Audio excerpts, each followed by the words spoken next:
ដំណាំកំចាត់ស្មៅ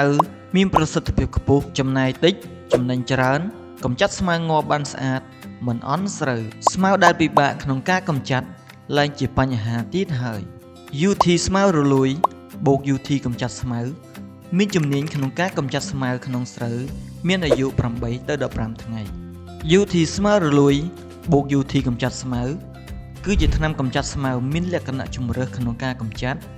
ដែលមានរូបមន្តពិសេសផ្សំបញ្ចូលគ្នាធ្វើឲ្យស្មៅងាប់ដល់ឫសកំចាត់ស្មៅនៅតូចស្រូវឆាប់បានបាច់ជីស្រូវលូតលាស់បានលឿន UT ស្មៅរលួយបូក UT កំចាត់ស្មៅមានប្រសិទ្ធភាពខ្ពស់ក្នុងការកំចាត់ស្មៅជាច្រើនប្រភេទដូចជាស្មៅបែកក្បាលស្មៅកន្ទុយក្ងោកកក់ឆាត់កក់ជ្រុងកក់ភ្នែកក្តាមនិងពពួកស្មៅស្លឹកធំផ្សេងទៀត